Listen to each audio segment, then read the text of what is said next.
I don't want this to come off the wrong way, because there are relationships that are toxic. There are relationships that are abusive. There are relationships where there's cheating. And I think that there are situations where you need to remove yourself from that situation because it is like physically or mentally or emotionally not good for you. Mm-hmm.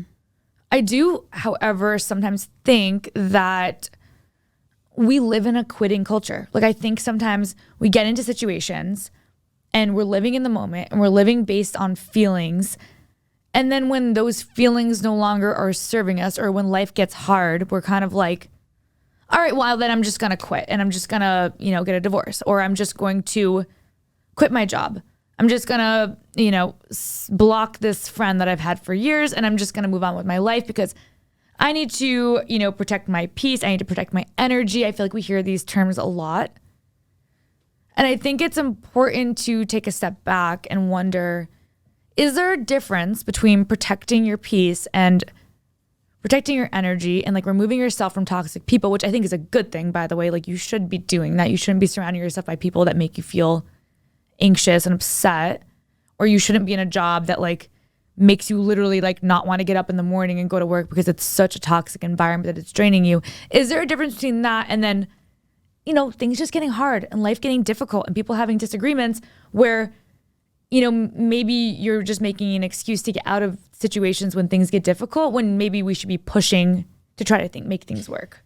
Does that make sense? No, it does make sense. And I think that, which scares me for generations below us, like, I feel like as time has gone on, like with each generation, it's gotten worse and worse. Like, what happened to the saying, like, mama didn't raise a quitter? Like, I feel like that's like not a thing anymore. And what the hell are we, millennials, Gen Z? I don't know what we are. We're like on the cusp, so like we're all over the place. I feel like one second I'm a millennial and the next second I'm a Gen Z. But whoever's below us, I honestly worry for them, because even now, like, I'm not shitting on job hoppers. Like, I feel like there's situations like where it's good to job hop, but like, look out for yourself, and if there's a better opportunity, you should take it, like, and not be taken advantage of, for sure. If it's gonna like help your career, absolutely 100% do what's best for you.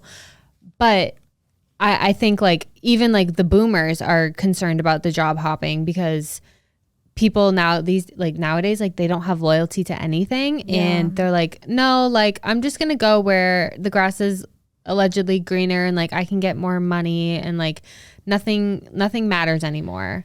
Yes. And like even all over TikTok, it's like, you don't owe anyone anything. Just look out for yourself. If something doesn't serve you, move on. If something doesn't make you happy, move on. And it's like people are just chasing these feelings of happiness. But I think we talked about this last week, like happiness is an emotion, and that can come and go. And I think when you think about, something like, and obviously marriage and a job are two very different things. You shouldn't have the same amount of commitment to your job that you do to your significant other, but it's the same principle, the vows that people make. And it's like, for sickness, in sickness and in health. And like, basically it's like, everyone knows marriages are going to withstand difficult times and trials, and it's not always going to be fun, and it's going to be really hard. But part of the beauty of it is going through difficult times with the person you're with. There is no perfect person. And again, I'm not talking about abusive or toxic relationships. I'm talking about even the best relationships. Like, every person I know that is married and has a great marriage, they're like, yeah, it's freaking hard. Mm-hmm. It is difficult. It is a struggle. It is a battle. You are trying to like spend your life with another human, and you're both flawed, and you're trying to work through it. But I think that during situations of difficulty is often when growth happens. And sometimes I almost wonder if we get scared of facing uncomfortable things, and we get nervous and we feel uncomfortable. So instead we like put up this wall where we're like, well, this doesn't serve me. I have to protect my peace. So I'm just going to quit and I'm going to move on to something else. But if we're constantly quitting every single time life gets hard, like, how are we ever going to grow and develop into the people that we're meant to be? Like, I think about my job, and granted, I'm not in like a toxic environment. So if I was, I would have left. But I've been through some really, really hard times where it wasn't fun. And I got up in the morning and was like, like, today is not going to be fun. Tomorrow might not be fun either. But let me just try to see if I can be the best that I can. And maybe I can learn something from this experience. And I think that the difficult times I faced in my life with my job made me better at my job. I think that the difficult things that Michael and I have faced in our relationship has brought us closer together. And I want to make sure we don't get to a point where we're just like, you know what, something is difficult, quit, but then you never really like develop and grow. Okay, so there's two avenues. We have the protect my peace, and then we have no, I'm going to stay and persevere, and mama didn't raise no bitch. Like, I can do this. But I think like the problem is that people don't have the confidence. And so they think like, no, like this is too hard. I can't do it. That's a really good point. But like, I'm a very firm believer in fake it till you make it. Yeah. Like I am CEO of fake it till you make it. But if you don't think you can, like you're not going to. So it's again like what we talked about, like whatever episode, like it's your perspective on things. Like if you don't have a good perspective, like yeah, you're probably not gonna have good results. That is so true. And I think it's interesting you say confidence, because I think that going through difficult times and overcoming those things, it gives you confidence. Yeah, exactly. Like if I'm in a difficult situation and I'm like sitting there, my back is against the wall and I'm like, okay, I can, you know what? I'm just going to quit because I don't think I can do it. Sure, I could do that. And then I could just, do something else. And when something else gets tough, quit again. Or I can try to overcome it and risk failure or risk coming out on top. And then being like, oh my goodness, you know what? I got through that. So I'm now confident that I can take on the next thing. And I feel like those times of testing is what builds endurance and what builds confidence. And like, we need that as we get older in life. I think those are like essential skills we need to learn. Like those are skills our parents learned, our grandparents learned, like to adapt and to build confidence in that adaptation, I guess. I think literally what it comes down to is we're getting babied more and more. Yeah.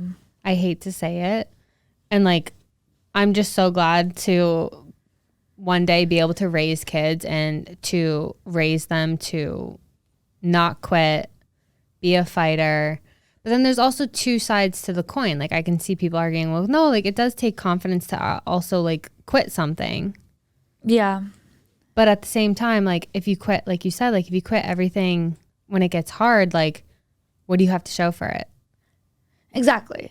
Like you want to die alone? You want to have a resume longer than the dictionary? Like do you want to have no friends because you don't know how to keep a friend because you just leave them when you have one fight? Yeah, that's so true. And I think like one thing I've struggled with in my life too is the intention behind what you're doing, right? Like I love to travel. And I love to travel. But I think I said this a few weeks ago. Wait a second. Am I actually running away? Like, am I running away from, facing my thoughts, my emotions, my life? Or am I traveling because I just genuinely love to travel? I think it's a little bit of both. I do think I love to travel. But I think sometimes when life gets hard in my head, I'm like, all right, I just want to book a trip somewhere. I just want to like be carefree and live my life and have fun. And am I just really quitting when things get hard and just trying to escape into traveling somewhere and doing something that will feel fun in the moment? Like if I could just face the difficult things I'm going through and get through them, I will have this confidence that like, okay, you know what? You don't need to run away when things get hard, Shannon. Like it's okay. Face it. And I do think you're right. Like I look at us and we're, 27, 28 years old. And it's like, I just feel like we're still so young. And when my parents were my age, I feel like they were just like more mature. I don't know how else, and I wasn't them. But from what I hear, it just feels like you're right. People, as they get older, they just still seem so young. And I don't know if that has anything to do with like the quitting, but it does seem interesting how it works. But life is hard. Like relationships are hard. Having a successful career is hard. Being in a long-term friendship is hard. Like people are going to piss you off, but I do think sometimes you have to stick some things out. Get uncomfy. It's just like going back to the gym after an era of not going. It's just like the first time is going to be the hardest. And then once you keep doing it, you'll get better at it. And you won't dread doing it. Yeah. It'll just become a part of you and a part of like who you are. And you're like, all right, like I'm going to go to the gym because I want to go to the gym and I'm grateful to go to the gym. And it's not like a chore, but again, that just comes down to your perspective and what is it that you want and like how far are you willing to go to get what you want. Yeah, no, that's such a good point. And I feel like, have you ever surprised yourself with like how resilient you really are and how strong you really are when you do face something? Yeah. I would have never been a dancer in the Macy's Thanksgiving Day Parade if I quit the first time. I remember I auditioned one year, didn't get it. And that year that I auditioned, they were taking 600 dancers. They were touring across the country, holding auditions, 600 dancers, and I didn't get it. I went back the next year, I auditioned again, and I got it. And they were taking half the amount of people than they were. That's amazing. So I made it when they were only taking 300 dancers. In the first year, it was double, and I didn't make it. But it was like, if I quit, and I was like letting myself be discouraged because I got rejected one time, then I wouldn't be able to say like, yeah, I got to spend the week before Thanksgiving in New York City living a dream life, like learning choreography, being to pretend to be a celebrity for a day and have an amazing experience if I didn't persevere and keep trying. That's such a great point. And it's like the feeling of like, let's say you had quit, like that what if feeling. What if I tried again? What if I made it the next year? That probably would have eaten you alive rather than just going for it a second time or even a third time and just seeing like, can I do this? Yeah, So, I think people would surprise themselves if they actually just applied themselves even more. I think we just get scared. Like we get comfortable. We don't want change. We don't want pain. We don't want, uncomfortable situations. And I think that's normal. Like in the end of the day, it's a defense mechanism, right? Like our brains are set up in a way where we want to protect ourselves, protect our peace, protect our energy. We don't want to be anxious. We don't want to be stressed. So we're going to do whatever we can to keep ourselves comfortable.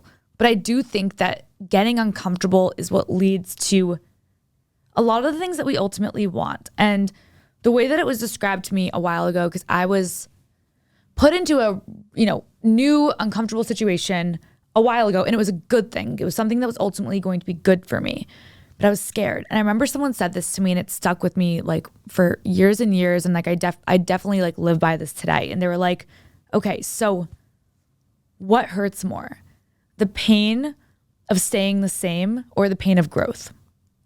And basically what they were saying was they were like, if you stay the same, you're probably going to feel more happy in the short term.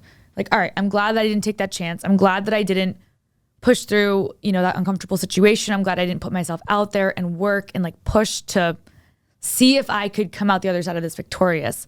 You might be happy that you just, either quit or did whatever you could just to stay comfortable in the moment. But then long term, like the pain of not pushing yourself, the pain of not taking that opportunity and pushing and trying to make it work, like that pain probably outweighs whatever short-term pain you're going to take by just like dealing with uncomfortable times.